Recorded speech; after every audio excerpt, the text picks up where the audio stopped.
నమస్కారం D1 news కు స్వాగతం.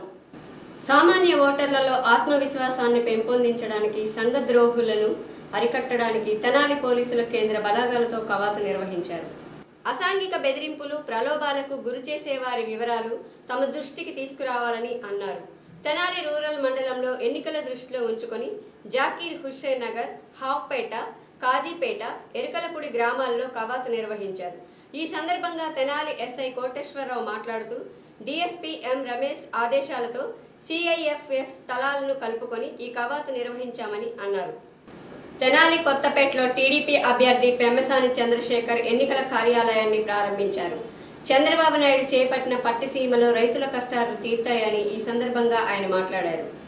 యువత ఉపాధి అడిగితే గంజాయి ఇస్తున్నారని, రాష్ట్ర ప్రకృతి వనరులను ఇసుక, గ్రానైట్, బాక్సైట్, గ్రావెల్ను హిస్టారికల్ తవ్వేసి రాష్ట్ర అభివృద్ధి 50 ఏళ్లు వెనక్కి మళ్లించారని, తాము అధికారంలోకి రాగానే రాష్ట్రంలోని ప్రజలకు ఉపాధి అవకాశాలు మెరుగుపడతాయని, చంద్రబాబు ముందు చూపుతో చేపట్టిన పట్టిసీమతో రైతుల కష్టాలు తీరుతాయని పెమ్మసాని అన్నారు. ఎమ్మెల్యే అభ్యర్థి నాదెండ్ల మనోహర్ మాట్లాడుతూ విద్యావంతుడు, మాతృదేశ భక్తి కోసం తప్పించే యువకుడు ఎంపీగా దొరకటం అదృష్టమని అన్నారు. తెనాలి రైల్వే మౌలిక వనరుల రూపకల్పనకు కేంద్రంతో మాట్లాడి అభివృద్ధికి కృషి చేస్తామని నాదెండ్ల మనోహర్ చెప్పారు. గుంటూరు ఆటో నగర్లో వ్యాపారవేత్త ఎర్రంశెట్టి నాగరాజు ముస్లిం సోదరులకు ఇఫ్తార్ విందును ఏర్పాటు చేశారు.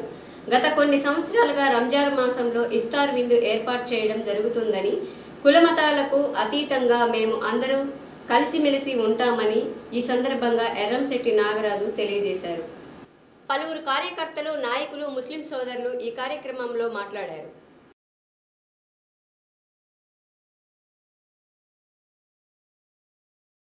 ముస్లిం, హిందూ బాయిగా మా ఉస్మాన్ భాయ్ కానీ, మా ఫిరోజ్ కానీ, మా వెంకటాద్రి గారు సరదాగా ఉంటాం.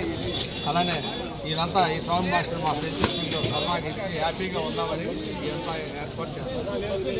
బాన్సువాడలో జహీరాబాద్ పార్లమెంట్ ఎలక్షన్ సందర్భంగా 5K రన్ RDO ఆఫీస్ నుంచి అంబేద్కర్ చౌరస్తా వరకు నిర్వహించడం జరిగింది.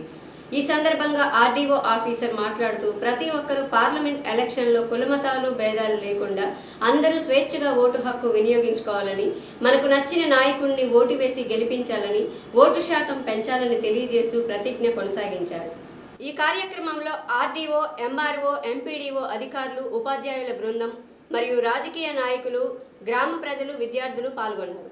మన పార్లమెంట్ ఎలక్షన్ అనేది జరుగుతుంది. మరి ఆ ఎలక్షన్లో మనము ఈ రాబోయే సమ్మర్ సీజన్లో, ఎందుకంటే ఎండాకాలం బాగుంది కాబట్టి ప్రతి ఒక్కరు ఓటరు 100% వచ్చి ఓటు వేయాలనే ఉద్దేశంతో ఈ 5K అనేది మనం ఏర్పాటు చేయడం జరిగింది.